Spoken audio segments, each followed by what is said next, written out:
Nous bénissons le Seigneur pour sa fidélité. Aujourd'hui, nous continuons sur une lancée. La dernière fois, nous parlions de la gestion de la colère et nous voulons continuer de parler de la colère. C'est un sujet important.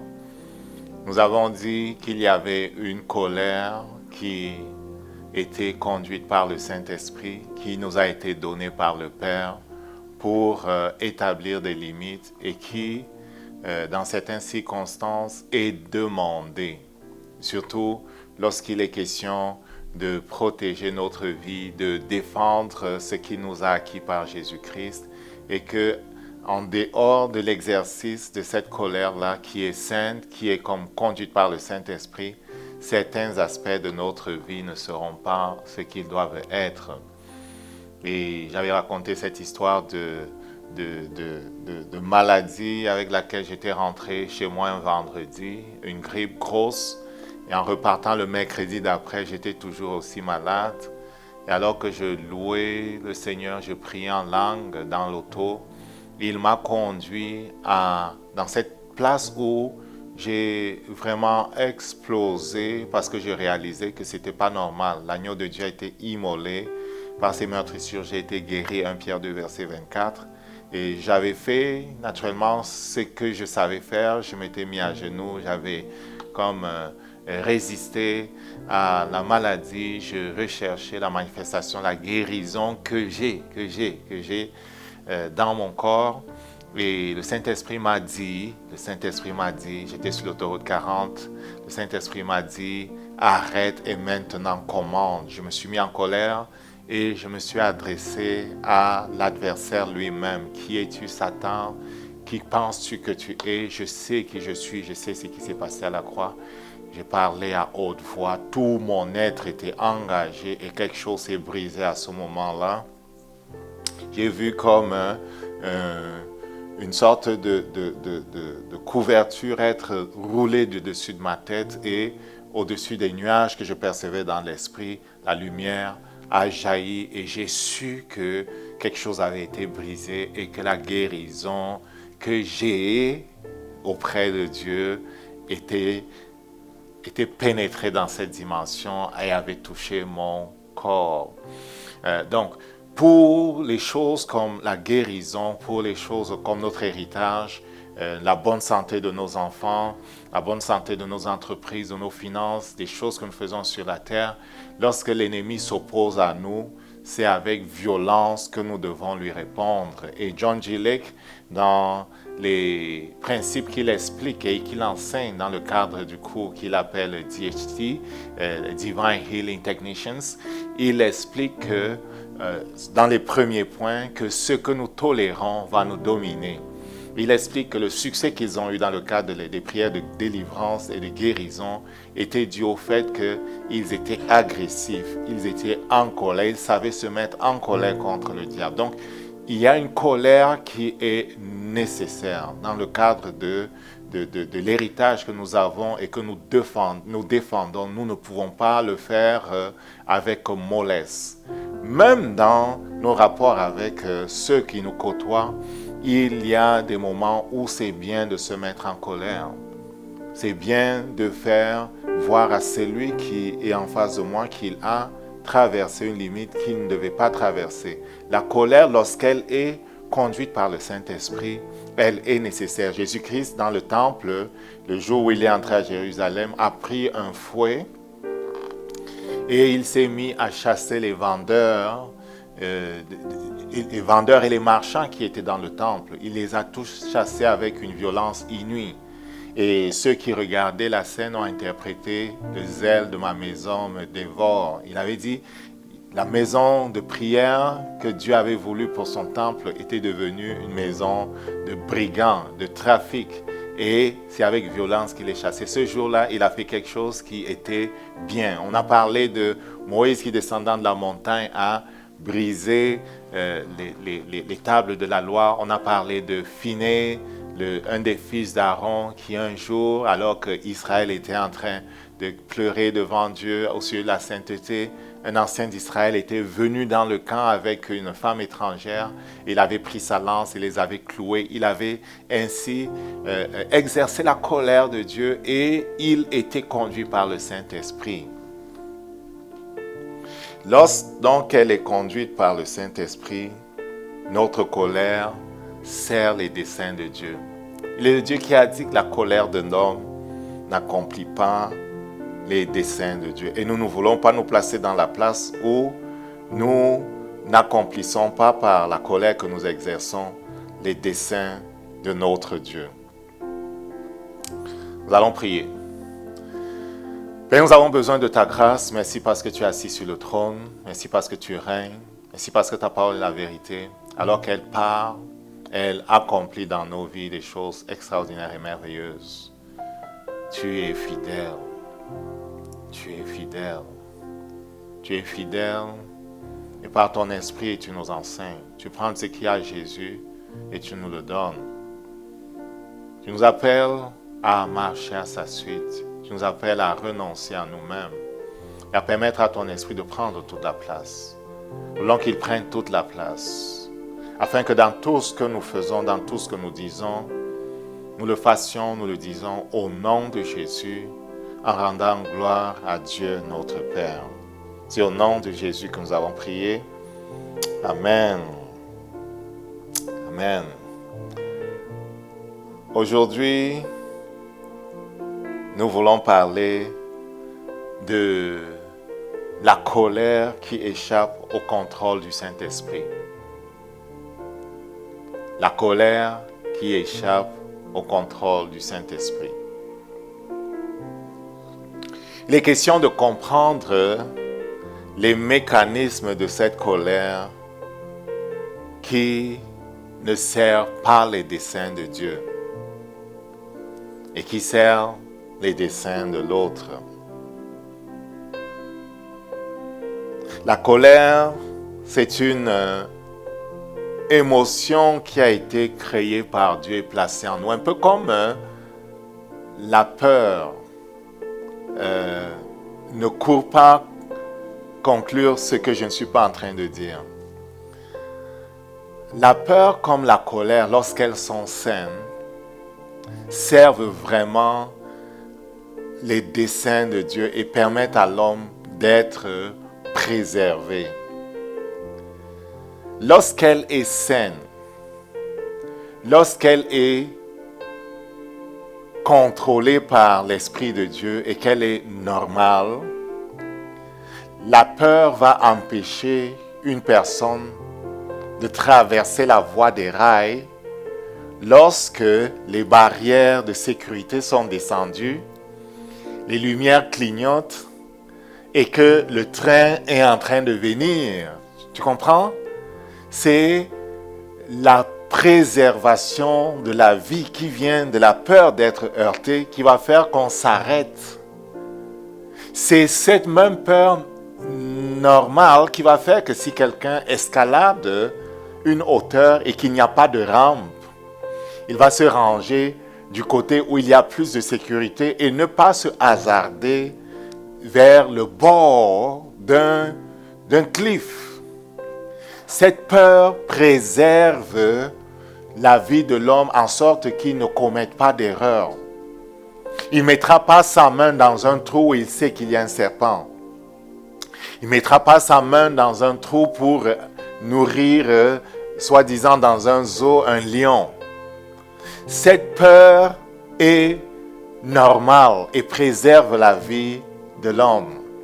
Mais il y a une peur qui n'est pas contrôlée par le Saint-Esprit. Celle-là, c'est un esprit qui est piloté à partir du royaume du diable pour ouvrir des portes dans nos vies. Exactement comme la peur qui est normale a un correspondant qui n'est pas normal, il y a aussi une colère qui n'est pas normale. Au sujet de cette colère qui n'est pas normale, le Saint-Esprit a beaucoup à dire. Et nous allons lire quelques versets justement sur ce que le Saint-Esprit pense de cette colère qui n'est pas contrôlée par le Saint-Esprit. Et nous allons regarder quelles en sont les sources et les mécanismes dans une deuxième partie. Nous voulons lire quelques versets pour voir quelle est la pensée de Dieu au sujet de cette colère qui n'est pas contrôlée par son esprit.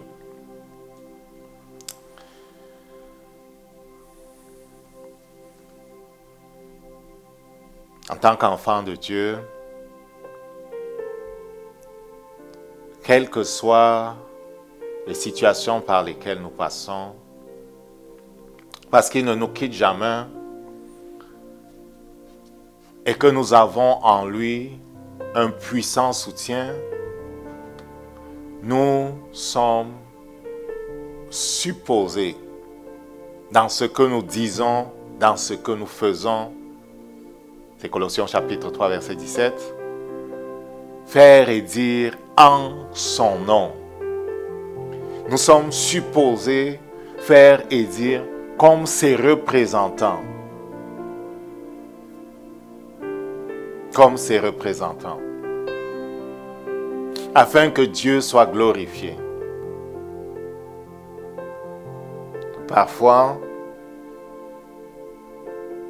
c'est autre chose que nous avons représenté.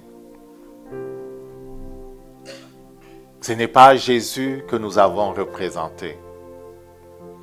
Un père en colère contre ses enfants, contre son épouse, contre son collègue, n'a pas représenté vraiment Dieu.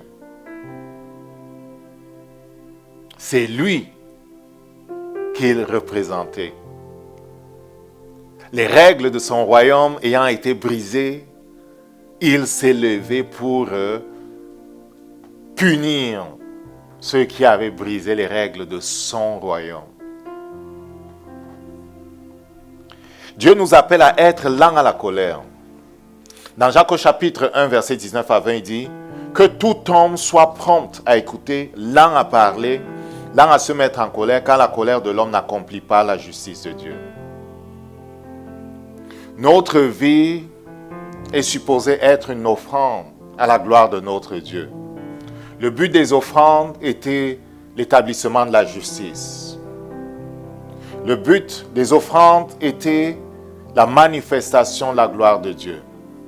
Il était question de créer un chemin par lequel il allait venir pour communier avec l'homme, pour manifester sa présence. Notre vie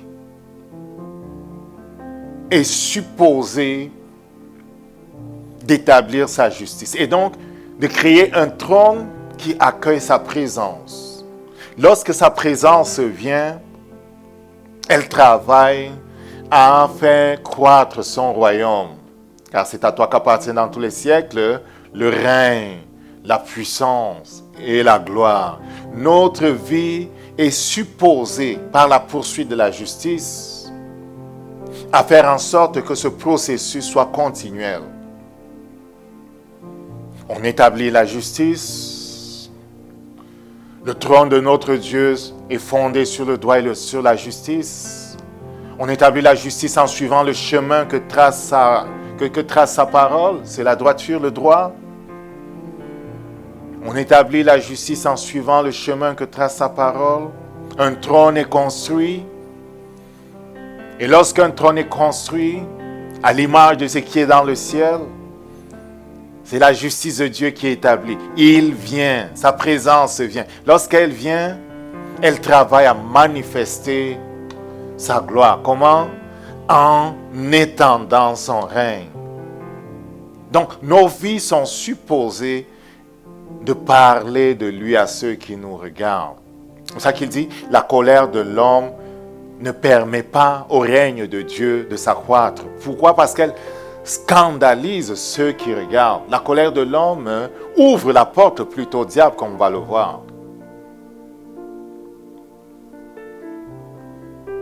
Proverbe 14, verset 29 dit, c'est lui qui est lent à la colère, a une grande intelligence. Celui qui est prompt à s'emporter proclame sa folie. Celui qui est lent à la colère a une grande intelligence. Il parle du contrôle. Toujours dans le livre de Proverbes, au chapitre 16, au verset 32, au sujet du contrôle, il dit, Proverbe 16, verset 32, « Celui qui est lent à la colère vaut mieux qu'un héros, un guerrier, un conquérant. Celui qui est maître de lui-même, de contrôle, que celui qui prend des villes. » Qu'est-ce qu'il dit? Tu peux être un général d'armée qui conquiert des villes, qui est extraordinaire dans les batailles. Mais il dit, si tu n'es pas maître de toi-même, tu ne vaux pas grand-chose. Parce que le peu de contrôle que tu as sur tes émotions te livrera à tes ennemis, te livrera aux destructeurs, ouvrira les portes par lesquelles on va te descendre.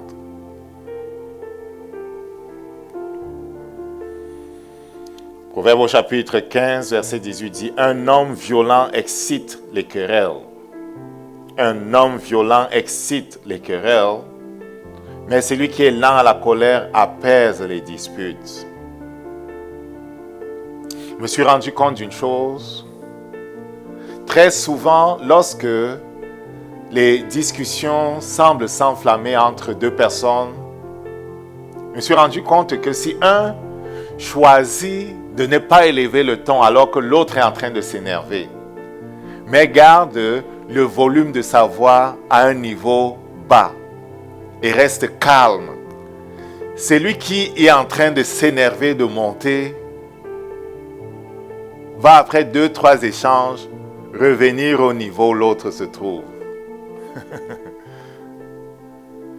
C'est psychologique. Quand tu restes steady, quand tu restes calme dans tes échanges avec quelqu'un qui s'enflamme et que tu restes calme et que tu restes en contrôle de tes émotions et de ce qui se passe, le bonhomme va revenir à ton niveau. Par contre, si vos échanges sont rendus dans la place, c'est à qui va crier le plus fort. Parce que certains pensent que crier le plus fort, c'est avoir raison. Tu te rendras compte que ça va monter. Donc, un homme violent excite des querelles. Celui qui est lent à la colère apaise les disputes. Dieu nous appelle à être lent à la colère. Dieu nous parle des dangers de la colère. Dans Proverbe au chapitre 29, verset 22, il dit, « Un homme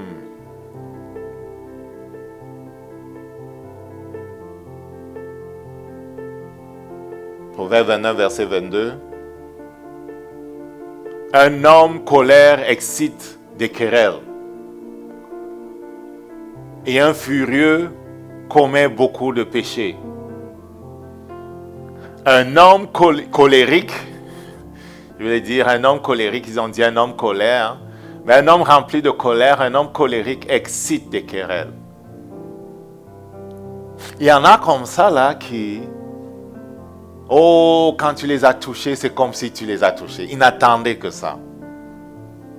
Et ils démarrent. Et c'est parti pour une flambée de paroles terribles. On va voir quelle est la cause de ces choses-là. Beaucoup ont souvent pensé que ce sont les autres. C'est la pression du dehors qui fait que je me mets en colère. Ce sont les gens qui ne sont pas à leur place. Est-ce vraiment les autres? On va le voir.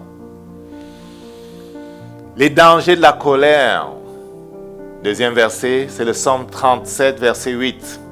Il dit, laisse la colère, abandonne la fureur, ne t'irrite pas, ce serait mal faire.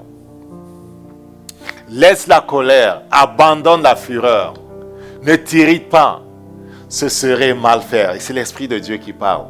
Et nous parlons là de cette colère-là qui n'est pas contrôlée par le Saint-Esprit. Il y a une colère qui est contrôlée par le Saint-Esprit. Celle-là, comme Jésus, comme Phinéas, comme ceux qui dans les Écritures l'ont exercé pour la gloire de notre Dieu, et comme parfois nous l'avons exercé sous le contrôle du Saint-Esprit, celle-là, on doit discerner quand l'exercer.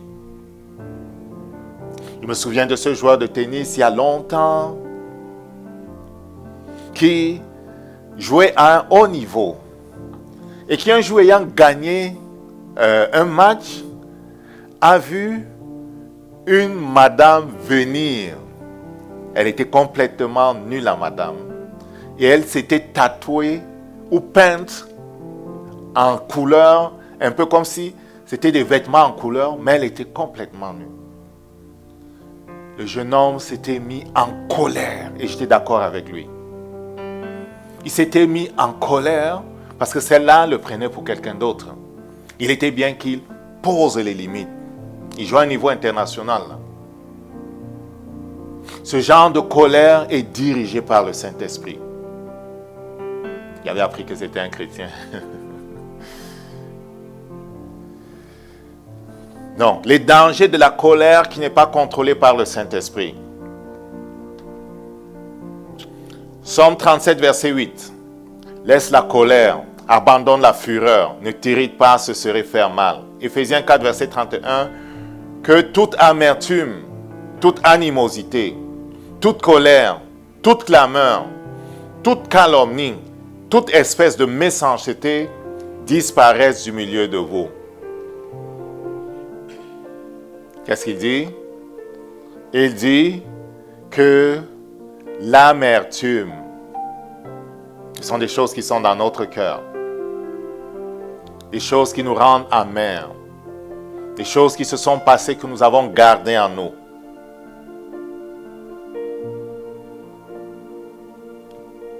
L'animosité, c'est l'homme qui agit comme un animal.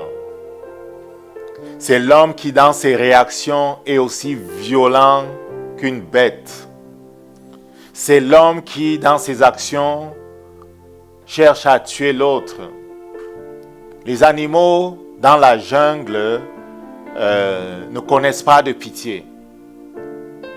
C'est la loi du plus fort. C'est une violence inouïe. Parfois, des hommes, dans l'exercice de cette colère qui n'est pas conduite par le Saint-Esprit, mais par Satan lui-même,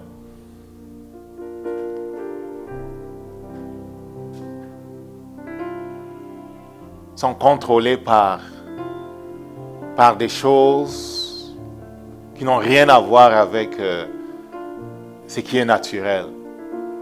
Et alors, toutes sortes d'animosités sortent de leur bouche.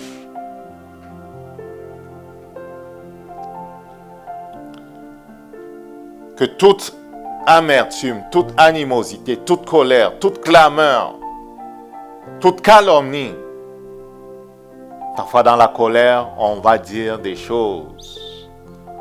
On va dire à 50 personnes. On va mal parler de celui que l'on veut condamner, que l'on pense coupable. On va ouvrir la bouche et salir, et salir, et salir, et salir. La calomnie. La calomnie, c'est le fait de parler de celui qui n'est pas là. Pas pour dire du bien, pour salir, pour descendre. C'est facile, celui qui n'est pas là ne peut pas se défendre. Les Écritures nous apprennent que quand tu as écouté un, tu écoutes l'autre, la perspective change beaucoup. Que toute amertume, toute animosité, toute colère, toute clameur, toute calomnie, toute espèce de méchanceté disparaisse du milieu de vous.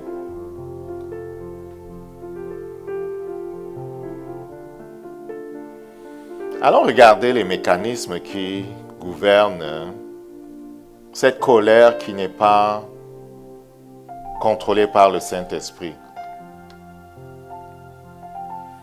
Comprenons bien, on a dit, l'objectif n'est pas d'annuler la colère en homme. Dieu a voulu qu'on sache se mettre en colère.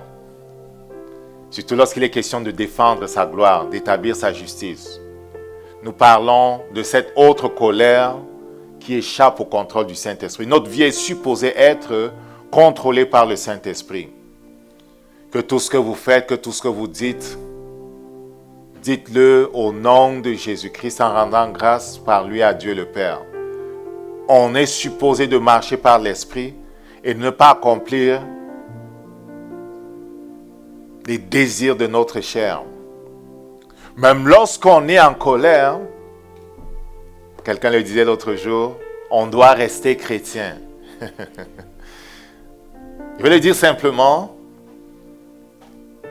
notre colère doit, comme toute notre vie, rester sous le contrôle du Saint-Esprit, afin qu'elle accomplisse sa gloire. Et cette colère-là qui ne vient pas de lui, ne doit jamais trouver une place dans notre vie, dans notre cœur. Sur les mécanismes de la colère, il est bien de savoir que la colère est rarement le véritable problème.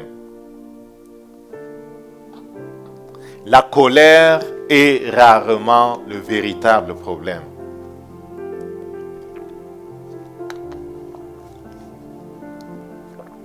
Si donc la colère n'est pas le véritable problème,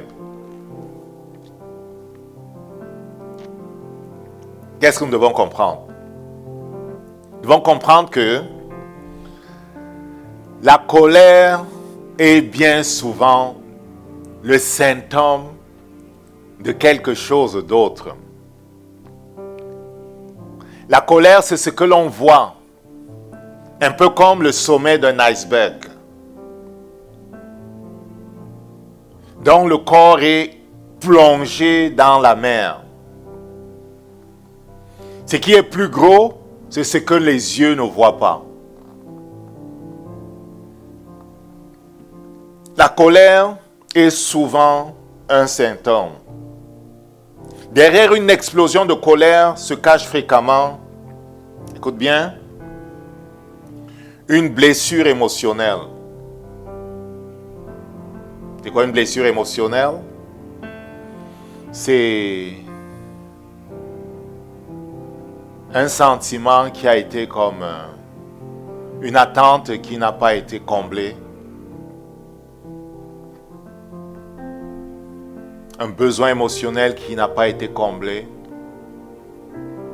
Et celui dont le besoin émotionnel n'a pas été comblé s'est senti blessé, pas respecté, pas reconnu. Il a pris une offense. Ayant pris l'offense, d'autres choses se sont développées, on va les voir, ok? Donc derrière une explosion de colère se cache fréquemment une blessure émotionnelle, un sentiment de rejet, une humiliation, une peur. Oui, même la peur se cache derrière la colère. Parfois. Parfois derrière la colère que tu vois, c'est une frustration que la personne a à l'intérieur d'elle. C'est un sentiment d'injustice. C'est une perte. C'est une déception. Donc, la colère dans ce cas agit comme le voyant sur le tableau de bord d'une voiture. Parfois sur un tableau de bord d'une voiture, tu vas voir un voyant s'allumer disant check engine. Ok? Il est jaune. Bah, je peux encore rouler quelque temps là. Écoute, j'irai voir le garagiste plus tard. Ce que tu vois n'est pas le problème. On ne réglera pas le problème en mettant un tape sur la lumière qui s'est allumée. La lumière n'est qu'un signal qui demande qu'une investigation soit faite afin de trouver qu'est-ce qui se passe. On va amener la voiture chez le garagiste. Il va la connecter à l'ordinateur de diagnostic. Et le code d'erreur généré par l'ordinateur de bord va permettre de dire, écoute, c'est telle bougie qui ne va pas bien, c'est tel module qui ne va pas bien, c'est telle affaire qui ne va pas bien. Et on a besoin d'investiguer, de creuser pour savoir ce qui ne va pas bien. La lumière sur le dashboard, la lumière sur le tableau de bord, ce n'est qu'un indicateur. La colère est un indicateur. Pour nous qui sommes spirituels, lorsqu'on voit quelqu'un qui se met grandement en colère, lorsqu'on voit quelqu'un qui, à côté de nous, explose et n'arrive pas à redescendre de la colère verte, noire, rouge dans laquelle elle est entrée ou il est entré, comprenons que c'est une personne qui est dans une grande souffrance. C'est une personne qui, au fond, souffre de l'une ou de deux de ces trois choses dont nous avons fait mention. Et si ces choses-là ne sont pas traitées, la personne peut vraiment détruire sa vie. Parce qu'il veut vivre avec quelqu'un qui est amer, qui veut vivre avec quelqu'un qui est blessé. Les personnes blessées en général blessent les autres sans se rendre compte. Une personne remplie de blessures blesse continuellement celles qui sont autour. Et pour nous qui accompagnons les jeunes dans le cadre du mariage, nous mettons un point d'honneur à traiter le passé de l'un et de l'autre. À nous assurer que pour ceux qui viennent pour vivre ensemble, on s'est délesté de ces fardeaux, de la culpabilité, de blessures émotionnelles, de l'humiliation, de la peur, des frustrations, des injustices, des déceptions, de toutes sortes d'affaires qu'on a pu subir. Une personne qui souffre intérieurement fera souffrir les personnes qu'elle côtoie. Donc, la colère agit comme le voyant rouge du tableau de bord d'une voiture. Voici un exemple. Un homme rentre du travail. Sa femme lui demande simplement, « Pourquoi es-tu encore en retard ?» Il explose. En réalité, sa colère n'est pas causée par la question que lui pose sa femme. Toute la journée, son patron l'a humilié. Ses collègues se sont moqués de lui. Il a peur de perdre son emploi. Il se sent incapable de subvenir aux besoins de sa famille si ça arrivait. Et même avec cet emploi-là, parfois, il n'arrive pas.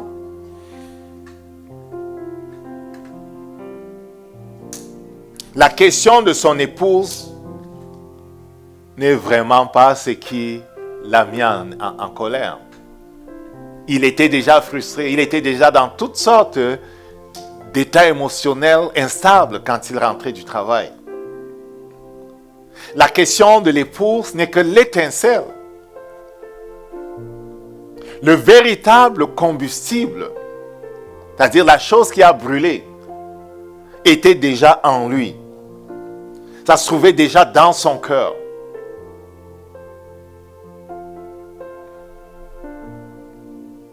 Parfois on a dit, les gens m'ont fait ceci, les gens m'ont fait cela. C'est à cause de cela que j'ai réagi ainsi. La pression n'est pas le problème, mon ami. La pression ne vient que révéler ce qui existe déjà. Lorsqu'on prend une orange et qu'on se met à exercer une pression sur l'orange, il en sort du jus. Le jus qui sort de l'orange ne vient pas de l'extérieur. Mais la pression a permis de mettre en évidence ce qui était déjà dans l'orange. La colère et le voyant qui met en évidence ce qui est déjà. La pression que le monde met sur nous est similaire à cette pression que l'on exerce sur une orange et le jus sort. Le jus qui sort ne vient pas de dehors. Le jus qui sort était déjà là. La colère est en nous. C'est le type de l'iceberg qui est plus gros. Derrière la colère, il y a d'autres choses qu'il faut identifier et traiter. Sinon, nous serons misérables. Donc, retenons, la colère est rarement le véritable problème. Elle n'est que le symptôme. À la base se trouve une blessure émotionnelle ou plusieurs, un sentiment de rejet, une humiliation, une peur, une frustration, un sentiment d'injustice, une perte, une déception ou d'autres choses semblables.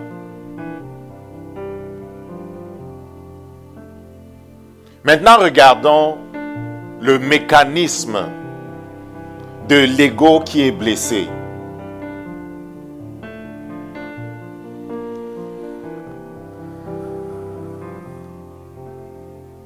L'ego, c'est le moi. Et je rends grâce à Dieu parce qu'au cours de la semaine de jeûne de prière qui arrive, pendant une de ces journées-là, nous allons méditer sur la prison du moi. Le moi. L'ego.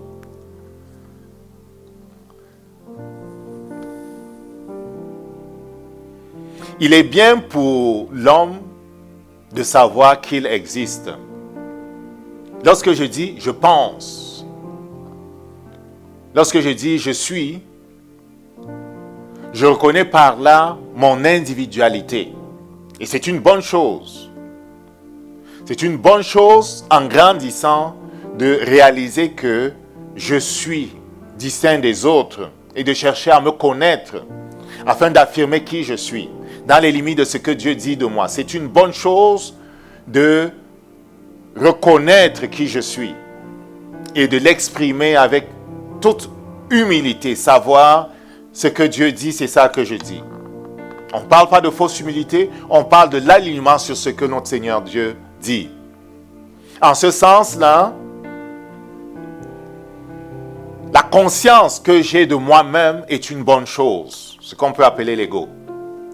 Mais bien souvent, là encore, lorsqu'on est coupé du Saint-Esprit, et lorsqu'on est coupé de Dieu, cet ego-là nous dessert.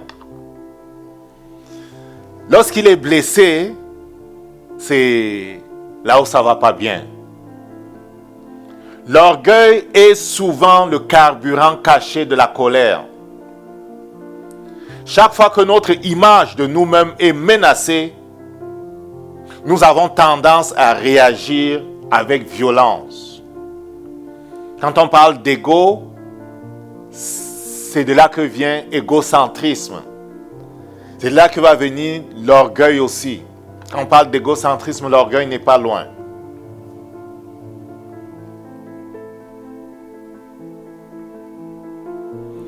Dans Genèse au chapitre 4, le Saint-Esprit nous parle de deux frères, Abel et Caïn, qui avaient apporté leur offrande à Dieu.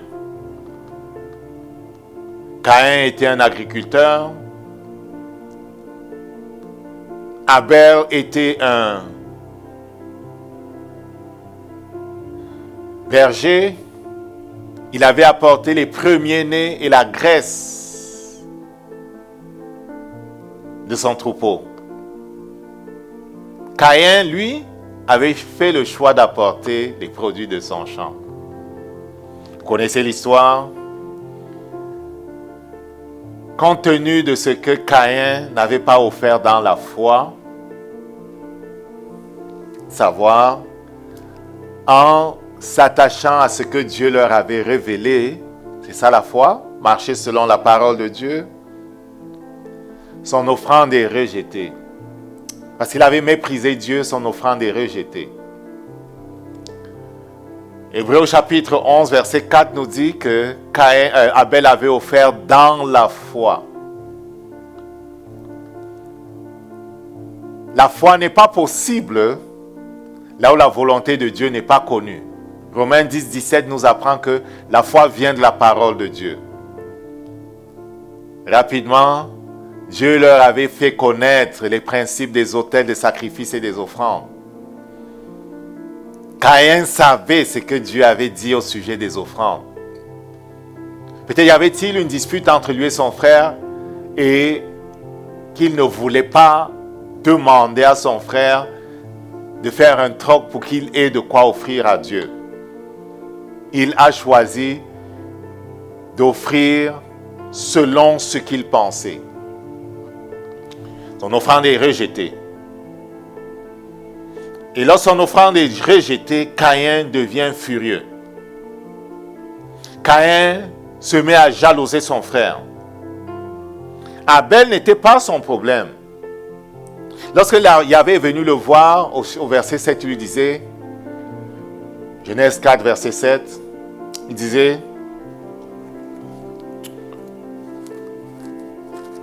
Genèse 4, verset 7, reviens au verset 6, s'il te plaît. L'Éternel dit, pourquoi es-tu irrité? Pourquoi ton visage est-il abattu? Certainement, si tu agis bien, tu relèveras ton visage. Si tu agis mal, le péché se couche à ta porte. Je suis au verset 7. Le péché se couche à ta porte. Ses désirs se portent vers toi. Il dit, mais toi, domine sur lui. Yahvé lui avait dit que le péché se couche à ta porte. Le péché cherche à te dominer. Il y a quelque chose qui est né en toi, ne permet pas que cela grandisse. Domine cette chose-là. Caïn n'a pas écouté. Caïn n'a pas écouté. Sa colère, il a refusé de la maîtriser. Elle s'est transformée en meurtre. Il était dans les champs avec son frère, il a sauté sur lui, il l'a tué. Donc le problème de Caïn, ce n'était pas Abel. Le problème de Caïn, ce n'était même pas Dieu. Ce n'était pas Dieu qui, ayant rejeté son affaire, avait créé les conditions pour qu'il fasse ce qu'il a fait. La pression qu'a mis sur lui le rejet de son offrande ressemble à la pression que l'on met sur l'orange. Le jus qui sort de l'orange ne vient pas de l'extérieur. Le jus qui sort de l'orange vient de l'intérieur de l'orange. Lorsque le Père lui dit que le péché se couche à ta porte et que ses désirs se portent vers toi, c'est parce que le Père avait vu en Caïn des choses qui n'étaient pas bonnes. Caïn avait le choix de dominer sur ce qui était en train de naître en lui. Mais il a refusé d'obéir une fois encore. Et il a suivi les passions et les désirs de sa chair. Il s'est laissé aveugler par sa colère. Dieu n'était pas son problème. Le rejet de son offrande n'était pas son problème. Abel n'était pas son problème. Il avait en lui le problème. La frustration, la colère, la jalousie, la rébellion étaient en lui.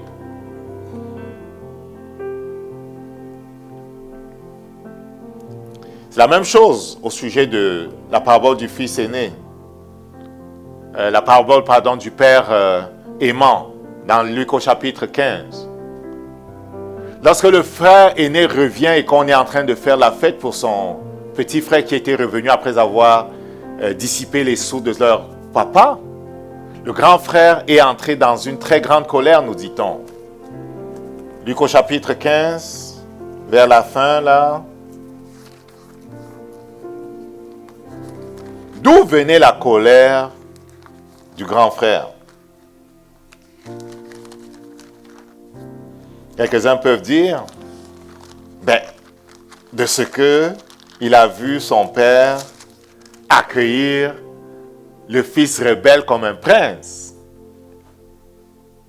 Et il s'est senti comme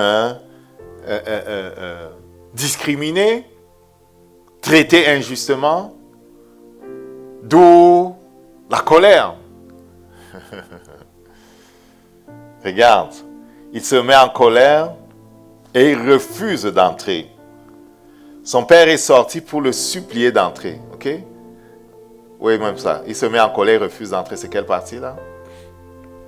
Au verset 28, il se mit en colère et il ne voulut pas entrer. Son père sortit et le pria d'entrer, mais il répondit, « Voici qu'il y a des années, je te sers sans avoir jamais transgressé tes ordres. Et jamais tu ne m'as donné un chevreau pour que je me réjouisse avec mes amis. »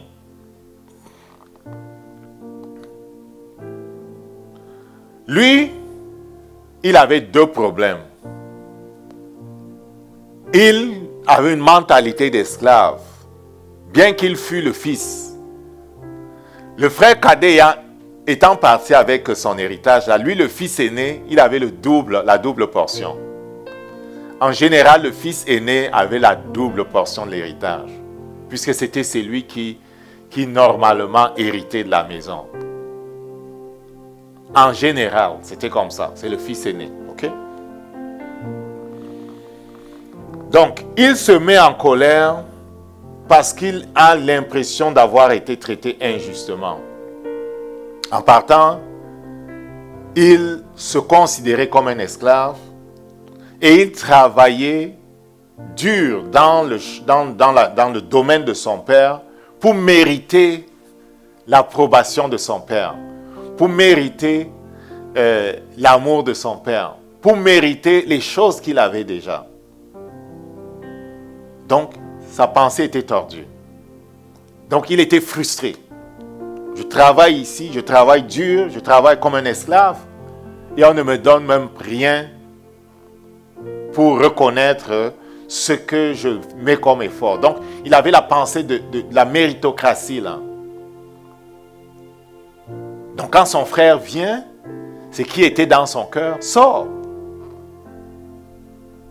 Donc, il travaillait en calculant, bien qu'il était le possesseur de tout. Il travaillait en recherchant d'être reconnu, bien qu'il était dans le cœur de son père, le fils héritier. Il y avait la frustration dans son cœur.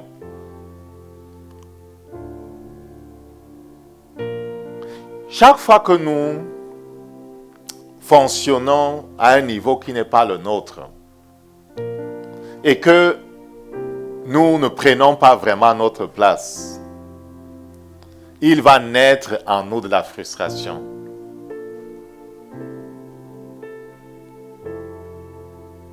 Que cette frustration qui naît en toi ne cause pas de dégâts, mais que cela te pousse à te lever pour aller prendre ce qui est à toi. Si tu es frustré de la vie chrétienne que tu mènes et qui n'a pas beaucoup de fruits, et que tu es décidé à te lever pour fonctionner dans la dimension de Dieu, oh yeah! Mais il y a certains qui ne sont pas tannés de là où ils se trouvent. C'est important d'être fatigué de cette vie qui n'est pas conforme aux Écritures, de se mettre en colère, mais d'une bonne colère.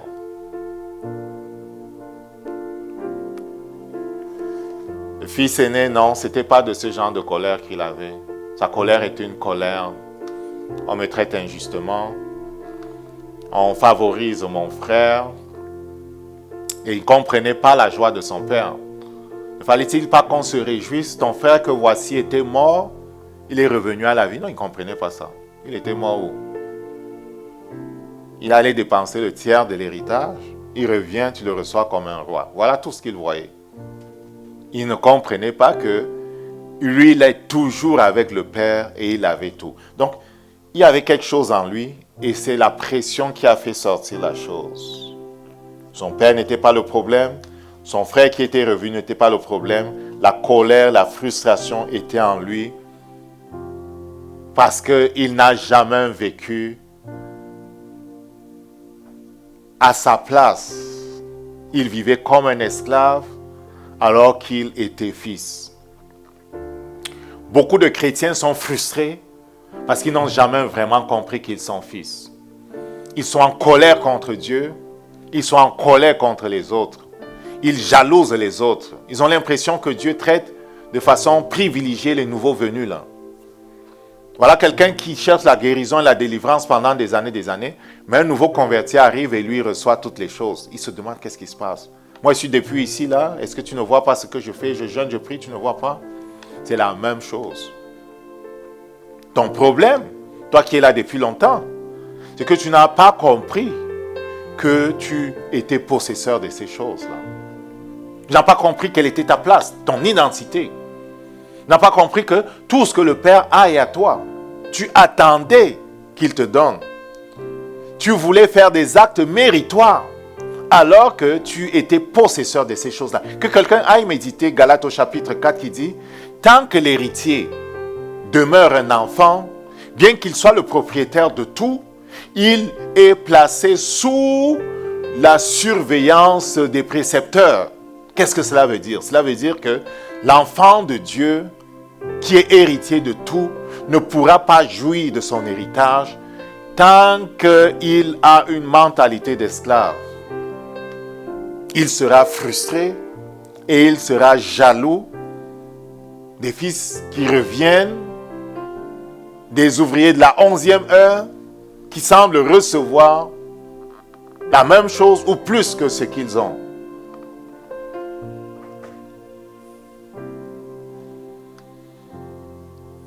Le mécanisme de la peur. Donc, on a vu que la colère est rarement le véritable problème. Okay? La colère est rarement le véritable problème. Quand la colère est exprimée, c'est comme le voyant d'un dashboard, d'un tableau de bord. En dessous de cette colère qui est apparente, il y a beaucoup plus. Et c'est ce beaucoup plus qu'il faut chercher à comprendre. Bien souvent, l'ego est blessé. L'orgueil est souvent le carburant caché de la colère. Ça, c'est important de le savoir, l'orgueil. L'orgueil, c'est quelqu'un qui est rempli de lui-même. C'est quelqu'un qui est rempli de lui-même. Une personne orgueilleuse est une personne qui est devenue le centre du monde. Si tu te vois comme le centre du monde et que tu penses que Dieu doit te servir, les hommes doivent te servir, tout tourne autour de toi, il sera facile qu'on te blesse. Plusieurs sont blessés facilement parce qu'ils sont remplis d'elles-mêmes.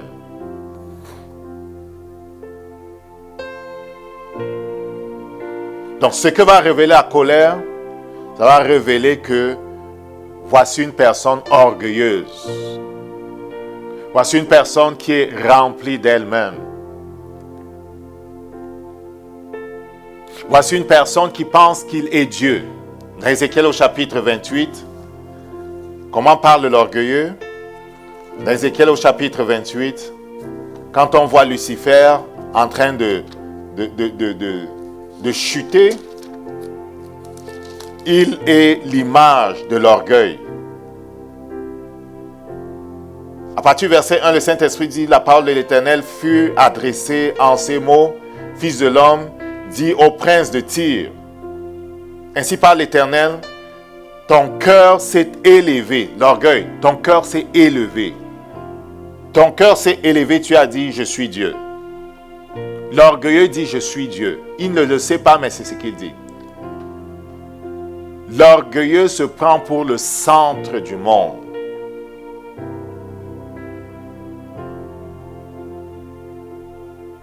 Je suis Dieu. Je suis assis sur le siège de Dieu. Tu prends ta volonté pour la volonté de Dieu. L'orgueilleux prend sa volonté pour la volonté de Dieu. L'orgueilleux prend sa volonté pour la volonté de Dieu. Qu'est-ce que cela veut dire? L'orgueilleux ne voit pas. Il est aveugle. L'orgueilleux est aveugle.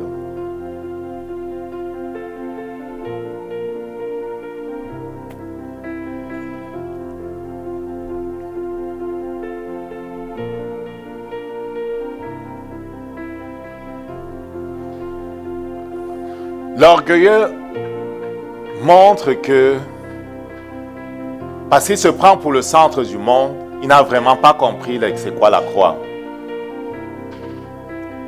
Galates 2, verset 20 dit, « J'ai été crucifié avec Christ.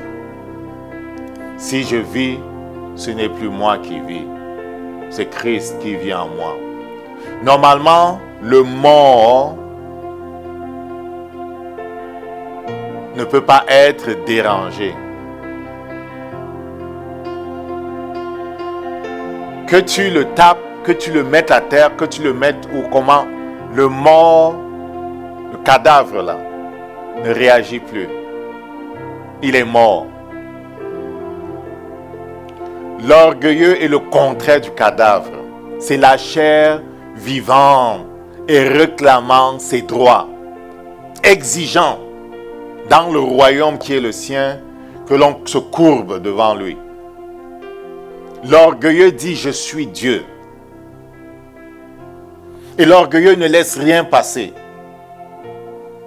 Lorsque quelqu'un est orgueilleux, c'est très facile qu'on le blesse.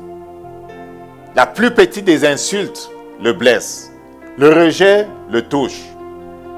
La plus petite des offenses le touche. N'importe quoi, il ne laisse pas passer. L'orgueilleux est hypersensible.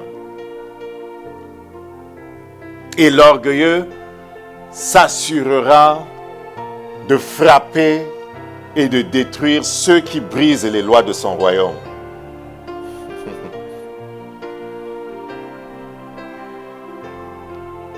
L'orgueil est à la racine de la souffrance de plusieurs.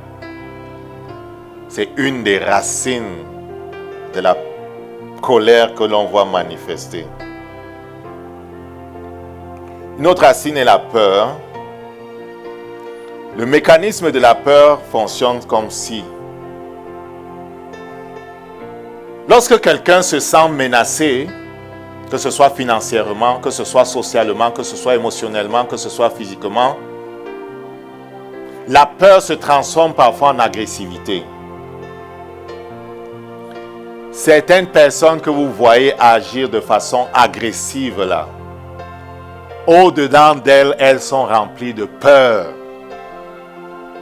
Elles masquent leur peur avec le masque du lion fâché qu'elles ont porté. Du hibou fâché qu'elles ont porté. Mais au-dedans d'elles, elles ont peur. C'est un directeur d'une entreprise qui devient extrêmement agressif lorsqu'un employé remet en question ses décisions. Vous avez eu ce genre de managers qui sont des leaders positionnels. Ça se passe surtout avec des gens qui sont des leaders positionnels.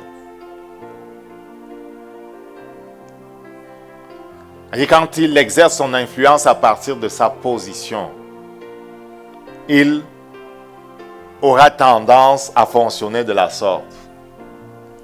Il est insécure. Donc, il devient extrêmement agressif lorsqu'un employé remet en question ses décisions. En apparence, il est autoritaire. En réalité, il a peur. Écoute très bien. En apparence, il est autoritaire, mais en réalité, il a peur. Il a peur de quoi? Il a peur de perdre son poste. Il a peur de perdre le contrôle. Il a peur d'être exposé. Aussi, la colère va masquer cette peur-là. Certains leaders positionnels, certaines de ces personnes-là, vont vraiment se mettre en colère et sur le dos de cet employé-là qui a toujours des idées qui sont meilleures que les siennes. Qui va souvent poser la question, est-ce qu'on ne peut pas faire ceci autrement? Il sait que c'est une meilleure idée, mais il va se mettre en colère en disant que tu perds le temps, fais ce que je te dis. Il a peur de perdre son poste. Il a peur que on le remplace par celui qui est meilleur que lui. J'ai souvent entendu parler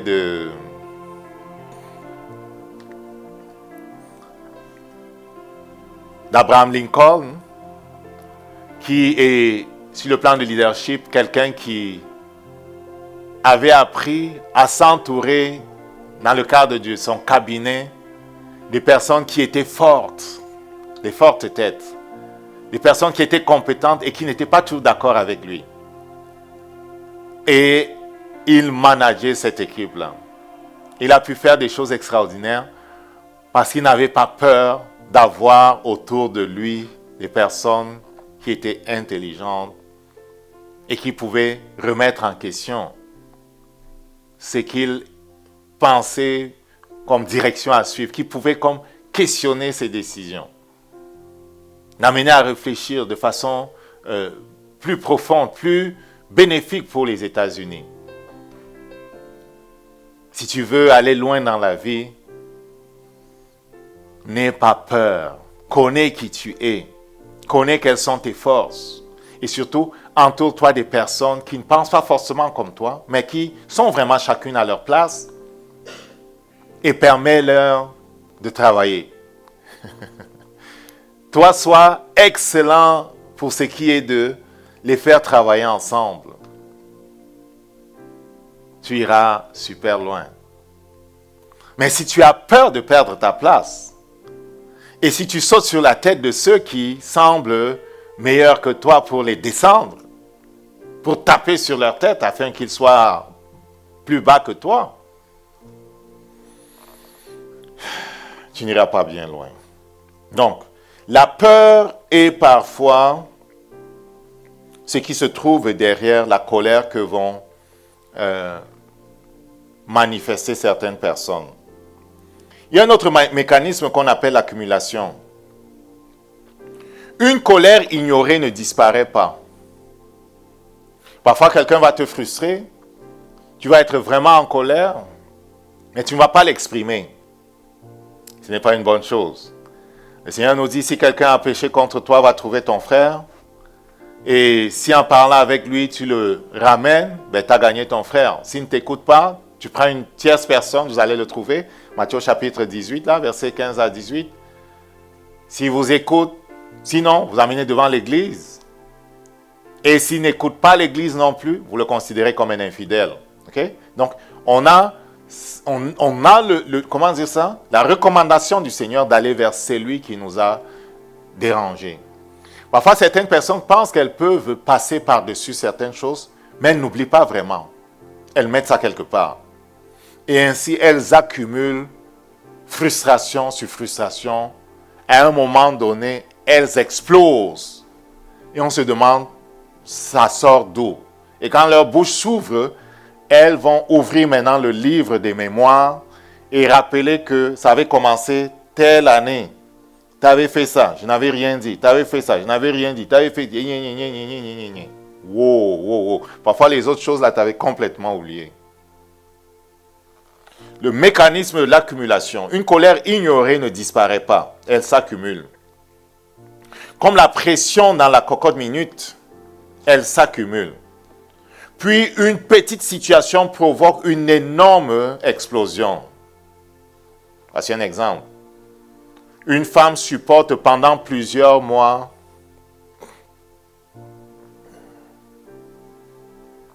la fatigue, le manque de reconnaissance, la surcharge de la gestion de la maison.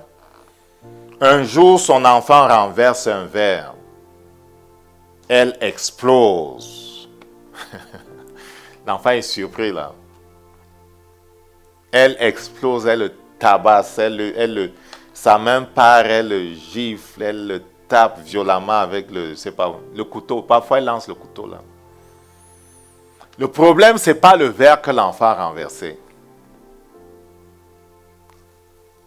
C'est l'accumulation des choses qui étaient frustrantes pour elle. Elle avait besoin d'exprimer, mais elle ne les a pas exprimées. Du coup, la pression est montée et c'est sorti comme c'est sorti.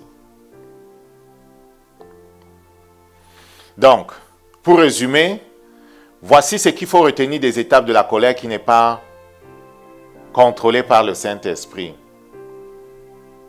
Il y a une blessure. Quelqu'un nous a offensés. Nous interprétons l'offense en question d'une certaine façon. Il me méprise. Il ne me respecte pas. On veut me nuire. Ok? Blessure, interprétation, suivant comment j'interprète, et les gens sont forts dans les interprétations, plutôt que d'interpréter, elle va te dire quelque chose. Va demander la question à la personne que est-ce que vraiment c'est ce que je crois ou bien c'est autre chose. Bien souvent, tu te rendras compte que tu étais bien loin de ce que la personne là voulait vraiment dire. Et j'entendais parfois des histoires que, à la fin du culte là, c'est pas ici, c'est dans l'autre église où nous étions, ou bien même à Strasbourg, quelqu'un était en colère ou gardait dans son cœur une offense parce que soi-disant, tel était sorti de l'église sans lui dire bonjour.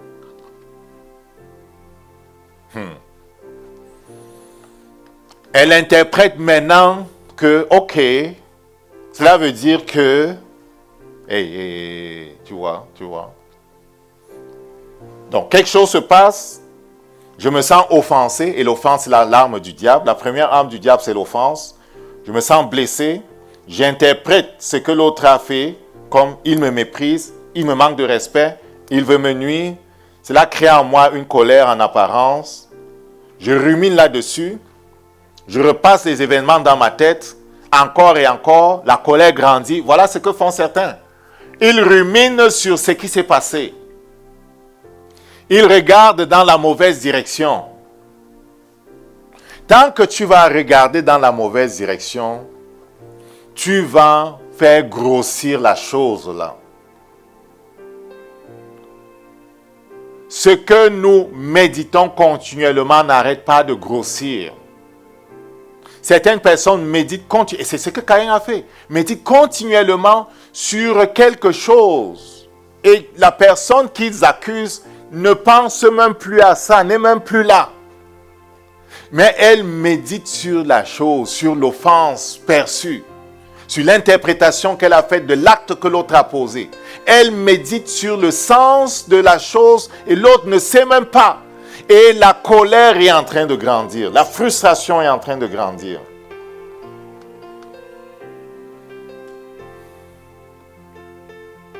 Donc, elle rumine la chose. Étape numéro 5, écoute là.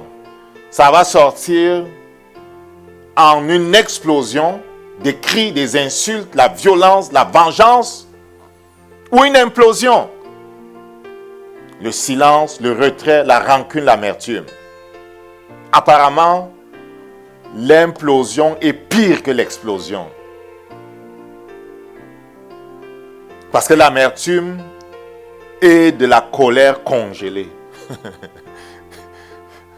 Et ça te détruit, toi qui te mets en colère.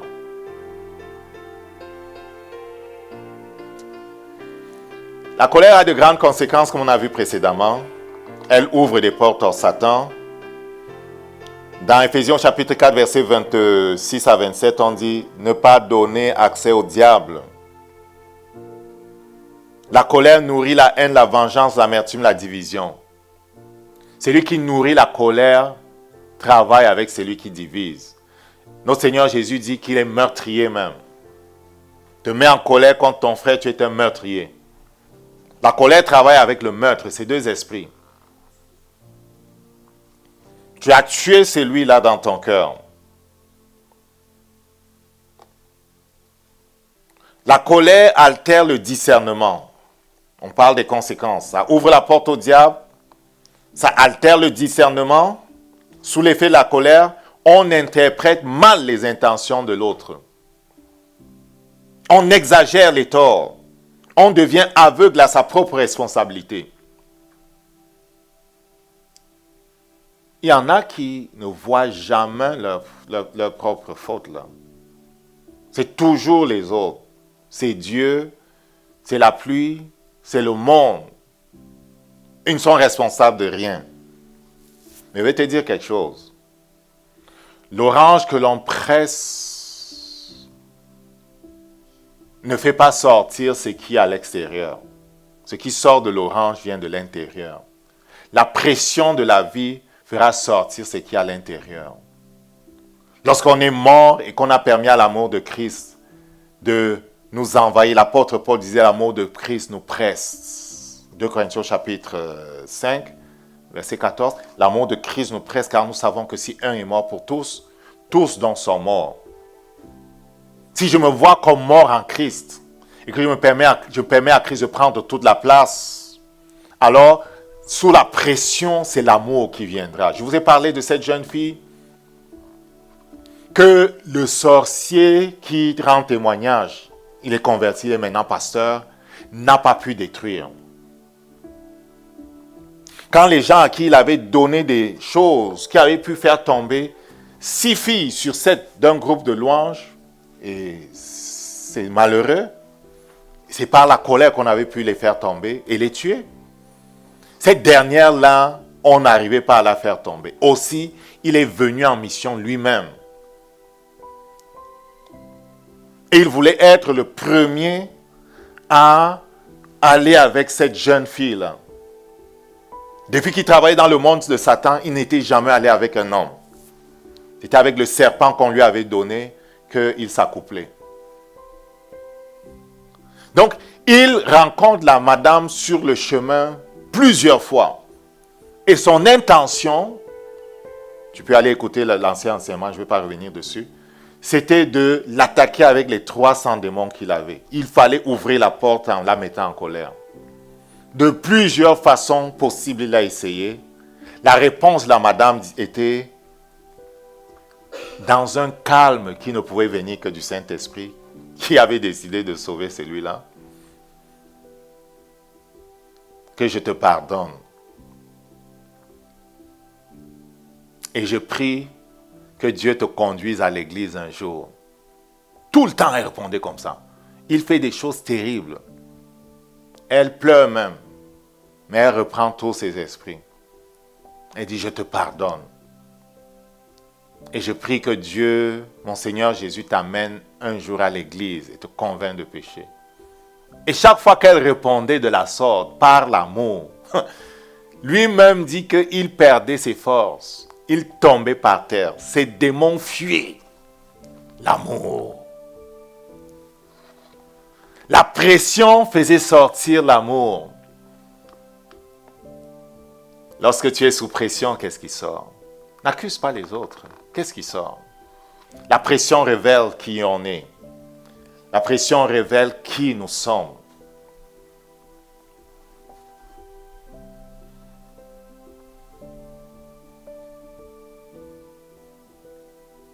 La colère altère le discernement. La colère détruit la communion avec Dieu. Le cœur devient agité lorsqu'on est en colère. La prière devient difficile. L'écoute de Dieu diminue. Caïn n'était pas capable d'entendre Dieu, d'écouter Dieu, d'obéir à Dieu. Dieu l'a prévenu, il n'était pas capable.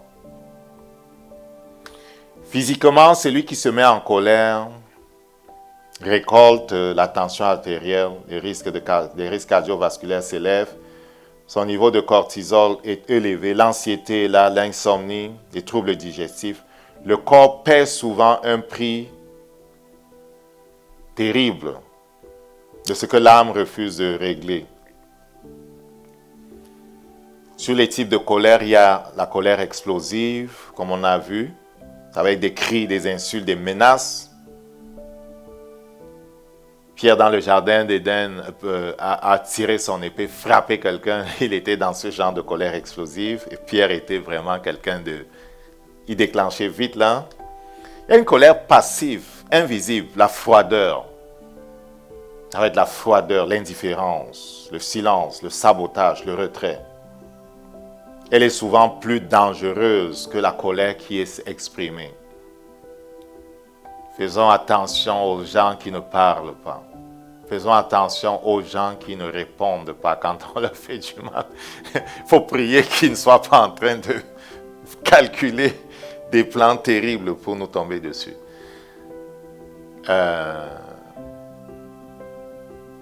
Exprimons ce que nous avons en dedans de nous devant notre Dieu et permettons-lui de nous guérir. La colère, lorsqu'elle devient chronique, est vraiment dévastatrice. Il y a une colère chronique. C'est une personne qui est constamment irritée. Constamment irritée. La colère peut être narcissique. Narcissique, c'est-à-dire la personne est tournée vers elle-même. C'est comme l'égocentrisme. La personne est vraiment toujours, c'est toujours à propos d'elle. La colère narcissique apparaît lorsqu'une personne se sent humiliée ou contredite. L'orgueil blessé devient agressivité. On veut se venger. Il y a une colère vengeresse. L'objectif est de faire souffrir. Puisque j'ai souffert, tu vas souffrir aussi. Est-ce que c'est là où tu te trouves? Puisque j'ai souffert, tu vas souffrir aussi. À la croix, Jésus disait, Père, pardonne-leur, ils ne savent pas ce qu'ils font. Étienne disait, Père, pardonne-leur. Ne retiens pas leur offense.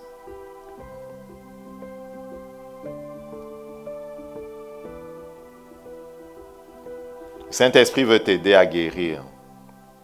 Je vais te montrer rapidement, et on est en train d'aller vers la fin.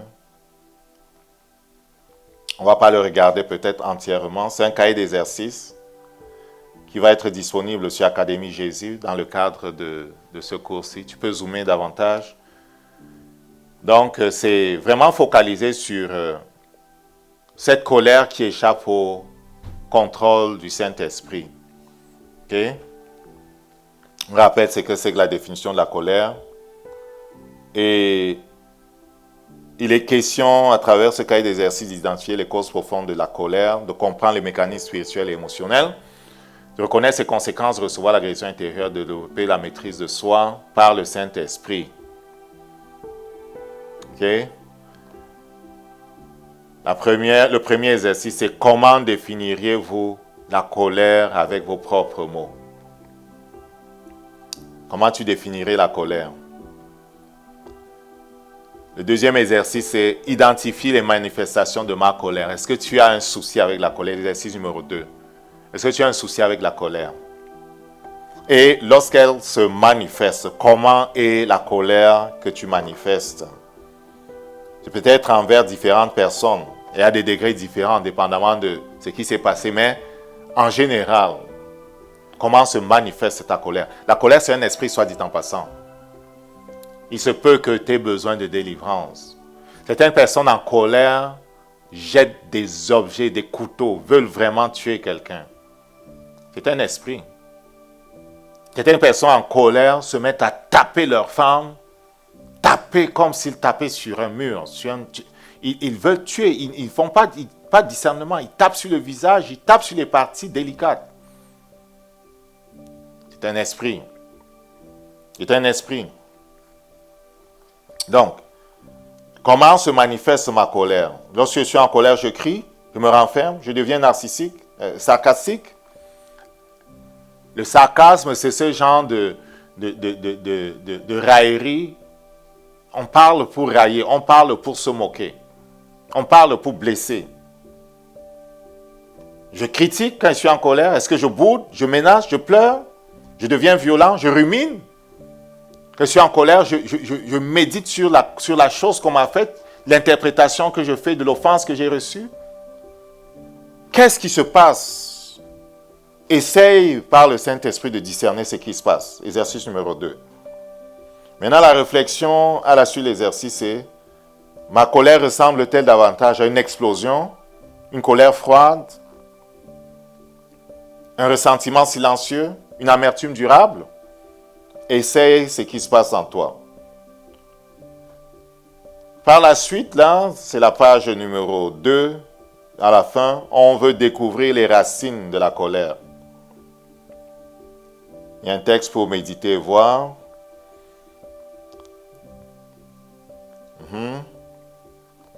On a dit derrière la colère se cache le rejet, l'abandon, la peur, l'humiliation, l'injustice, la honte, l'orgueil blessé, la jalousie, les traumatismes. Il y a beaucoup de choses semblables qui sont en dessous de la colère.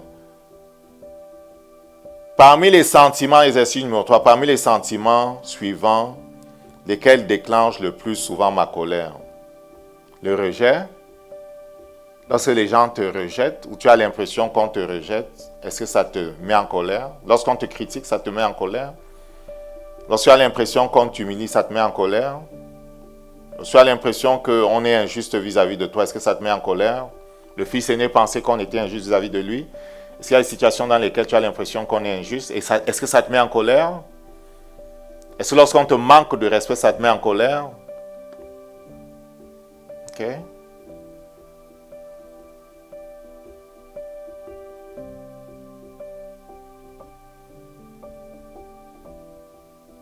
L'exercice numéro 4 a pour but de nous aider à revenir sur l'histoire. Quel est mon premier souvenir de colère? Exercice numéro 4. Quel est mon premier souvenir de colère? Qui était impliqué? Comment je me suis senti? Et là, on parle vraiment des colères terribles. Là. Peut-être tu es même encore dans cette affaire de colère là, contre peut-être plusieurs personnes. Peut-être tu auras besoin de le faire pour chaque situation. Okay? Ça a commencé comment? Ça a été où? Qu'est-ce qui s'est passé vraiment?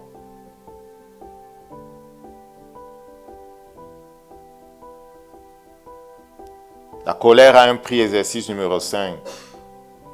Ma colère a déjà causé dans mes relations des ruptures, des conflits, des distances émotionnelles, des violences verbales, des violences physiques, des pertes de confiance.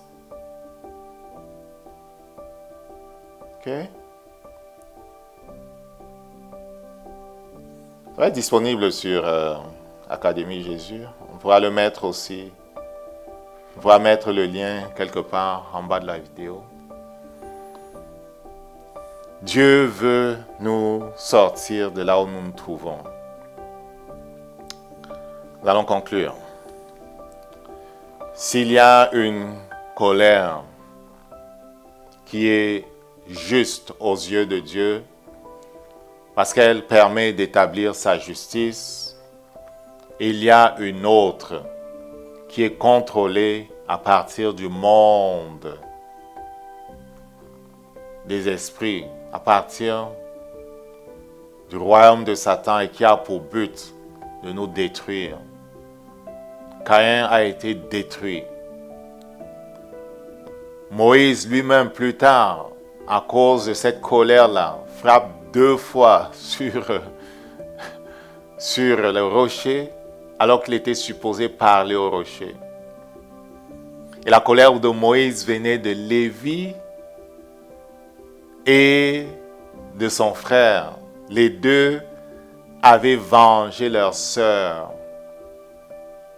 d'un viol qu'elle avait subi. Tout un village avait été conduit à penser que s'ils se faisaient circoncire, ils allaient gagner le droit de couper une alliance avec la maison de Juda. Ah mais non, Lévi et son frère, Siméon si je ne me trompe pas, pendant que ces gens étaient en train de se remettre, écoute là, ils n'avaient pas oublié leur sœur, ils voulaient venger leur sœur. Quelqu'un peut dire qu'ils avaient raison, mais leur père n'a pas approuvé. Yahvé non plus n'a pas approuvé. Ils ont tué des innocents, tout un village. Et je raconte cette histoire parce que certaines choses que nous portons peuvent venir d'un héritage familial, du nom que nous portons. Des esprits qui ont régné dans la famille et qui nous troublent. Il y a vraiment dans certaines familles une certaine façon de se comporter. Il y a des familles querelleuses. Il y a des familles qui sont vraiment très violentes du point de vue du langage. Mais comme on a vu, il y a que c'est nous-mêmes, à cause de ce que nous avons peut-être vécu et permis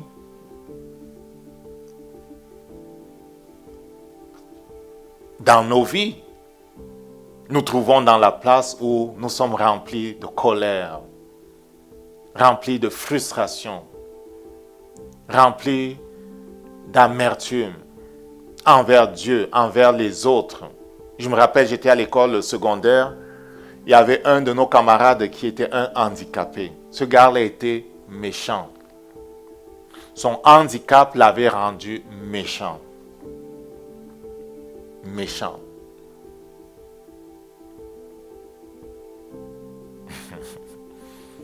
Est-ce que là où tu te trouves dans la vie aujourd'hui t'a rendu méchant, jaloux des autres, et tu cherches à les descendre? Tu ne sais pas te réjouir du succès des autres? Tu as la difficulté à applaudir quand quelqu'un réussit? Tu es jaloux? Tu es en colère? Tu te dis que la vie a été injuste avec toi? Les autres ont tout eu, toi tu n'as pas eu? Plusieurs sont enfermés dans ce genre de réflexion et commettent des crimes, des meurtres. Certaines personnes disent, cette maladie-ci, quelqu'un me l'a offerte. C'était par exemple le HIV. Et plusieurs, se sachant malades de HIV et peut-être condamnés, choisissaient de coucher, d'aller dehors avec le maximum de filles. Il y en avait comme ça qui, se sachant malades, avaient pour ambition de rendre malades 100, 150 personnes. Est-ce que tu es rempli de ce genre de colère? Tu descendras en enfer si tu choisis ce chemin. Tu descendras en enfer, sauf si tu te répands. La colère de l'homme n'accomplit pas la justice de Dieu. Elle accomplit la justice de qui? Elle accomplit la justice de l'autre. Parce qu'elle suit son chemin, elle lui construit un trône. Et il vient. Il vient pour détruire. En général, ceux qui sont adonnés à la colère ne vont pas bien loin dans la vie. Pourquoi? Parce qu'ils ont ouvert grand les portes à celui qui ne vient que pour détruire, pour voler et pour tuer. Et ils ont sémé un venin amer dans leur maison. Que Dieu nous aide. Nous venons de telles maisons où il n'y avait que des querelles, des querelles, des querelles. On a besoin que Dieu vienne laver notre cœur, notre mémoire, nous délivrer de ces choses-là. Si tu as besoin d'aide, lève la main. On va vraiment t'aider à faire la démarche qui convient pour obtenir la guérison et la délivrance. Amen. Nous allons prier. Père, nous te bénissons parce que tu es fidèle, que ton nom soit sanctifié pour la vie que nous avons en toi. De la même façon que tu as mis en garde Caïn, parce que tu voulais qu'il choisisse le chemin de la vie, la délivrance, et qu'il vive, tu nous montres le chemin de la vie. En remplissant nos cœurs d'amour, nous pouvons, Seigneur, répondre par l'amour, quoi qu'il arrive. Nous pouvons bénir ceux qui nous maudissent. Nous pouvons prier pour ceux qui nous persécutent. Nous pouvons, Seigneur, donner à manger à ceux qui nous ont fait du mal lorsqu'ils ont faim. Nous pouvons leur donner à boire lorsqu'ils ont soif. Nous pouvons de cette façon, comme tu l'as dit dans les Écritures, mettre des charbons ardents sur leur tête. Nous avons compris, la vengeance t'appartient à toi seul. Ce n'est pas à l'homme de se faire vengeance. C'est toi qui es le juge des esprits. Tu ne désires pas la mort du pécheur, mais qu'il se répande. Merci pour la grâce du pardon. Merci pour la grâce de la guérison. Délie les cœurs enchaînés. Le Seigneur attend que tu ouvres ton cœur, que tu avoues là où tu te trouves et il va venir à te délivrer. Amen. Si tu recherches un endroit où investir, un ministère avec lequel collaborer, Église Vie pour Christ est véritablement ce ministère-là. Nous avons à cœur de faire de chaque personne un disciple de Jésus-Christ. Et alors que nous sommes à la fin des temps, nous sommes vraiment focalisés sur la préparation de l'Église à la venue de notre Seigneur Jésus-Christ. Donc, par Interact, là, même à partir de l'Europe, tu peux contribuer à l'œuvre ici, à finance@vipourchrist.ca. Si ce n'est pas PayPal, scanne le code et contribue. Nous avons à cœur, cette année, nous avons à cœur de commencer à mettre un premier paiement sur un terrain au niveau de Yaoundé.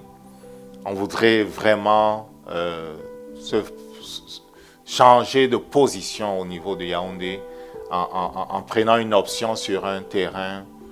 On pensait prendre un terrain super grand là, mais nous voulons aller doucement. On regarde pour quelque chose dans l'ordre de 500 mètres carrés. La prochaine fois, je vais avoir des slides pour en parler en 2 minutes. Là. Donc, une caisse est ouverte et c'est dans cette direction que vont aller nos investissements. On voudrait pouvoir faire un dépôt d'au moins 15 000 $ cette année-ci dans la direction de l'acquisition de ce terrain-là. Ce serait dans les 500 mètres carrés du côté de Oja. Ça reste à confirmer. Mais on a vu quelque chose qui est vraiment bien et tu peux investir dans ce sens. À la rentrée qui arrive au niveau de Douala, on a une nouvelle église qui est née, même au niveau de Yaoundé. On voudrait pouvoir donner quelques sacs à des élèves. On travaille dessus avec le pasteur de Douala notamment. Au mois d'août, on voudrait donner quelques sacs à des élèves, 25 à 50 élèves dans le quartier. On évalue peut-être à 5 ou à 10 000 un sac, on va voir. On va clarifier ça aussi. Tu peux donner en direction de ce projet-là. On veut vraiment être présent dans le quartier où nous sommes à Dibom 2, au niveau de Douala, et voir l'église qui a démarré, prendre un envol, être présent dans le quartier. Que le Seigneur te fasse du bien alors que tu es partenaire avec nous. Oui, ce samedi 27, nous aurons des baptêmes. Ce sera pas loin d'ici, au parc Belle-Rive. Ce sera on va le déplacer à 13h. Il est écrit 12h là-bas, mais on va le déplacer à 13h pour accommoder tout le monde. Quelques personnes ont un challenge avec l'heure de 12h. Ça va être à 13h. C'est une bonne chose d'aller dans les eaux du baptême quand on croit. Quand on croit, on doit être immergé. C'est ce que Jésus-Christ a demandé. Nous accomplissons sa justice en entrant dans les eaux. Amen. Faisons-le pour sa gloire. Nous avons un certain nombre de livres qui sont disponibles sur Amazon. Et je suis content de pouvoir te présenter. Ils sont aussi disponibles sur academiejesus.shop, c'est vrai. Si tu ne connais pas le site, va le visiter, academiejesus.shop. Un certain nombre de ressources sont gratuites. Tu peux télécharger certains livres en PDF, en audio aussi. Il y a un certain nombre de choses qui sont disponibles. À l'école des prophètes, c'est le dernier qui est sorti sur Amazon. Il ne coûte pas cher là, je pense qu'il est à 13 $ sur Amazon. Mais ici, si tu nous visites, tu pourras l'avoir à 10 $. OK? On va vraiment plus loin qu'on est allé pendant la semaine de jeûne de prière quand nous avons étudié ce sujet-là. L'inspiration est venue de la semaine de jeûne de prière. Cela va vraiment t'aider à aller loin. Nous étions au Salon du Livre récemment et c'est le livre qui a été le plus apprécié par ceux qui ont visité notre table. Le prochain qui s'en vient après que celui-ci, c'est Celui-ci, c'est fondement. Le prochain qui s'en vient, c'est activation des dons et activation et maintien des dons. On espère le sortir dans les 2 prochaines semaines. On travaille sur le formatage. Merci de prier pour nous. On a besoin de la grâce de Dieu pour tout ce que nous faisons. academiejesus.com, c'est un site que je veux que tu apprennes à connaître. C'est notre ambition d'ici l'année prochaine, vraiment de mettre sur ce site un ensemble de formations comme celui-ci, avec des cahiers d'exercices pour aider les gens à aller vraiment plus loin dans la connaissance de Jésus-Christ et dans leur formation. Tout est gratuit pour l'instant. À un moment donné, si les heures de préparation de toutes ces choses sont importantes, on pourrait demander un certain don, ok? Mais ce ne sera pas grand-chose comparativement à ce qu'on voit ailleurs. Et cela viendra avec un manuel et puis un livre pour nous aider à vraiment avancer. Que le Seigneur te bénisse. Dimanche, c'est à 10h que nous faisons le culte ici. Tu es le bienvenu. Nous sommes au 86-27 rue Hochelaga. Viens ici et adore le Seigneur Jésus avec nous. C'est toujours un plaisir. La louange est excellente. Et de grandes choses se passent au milieu de nous. Qu'il te bénisse au nom de Jésus. Amen.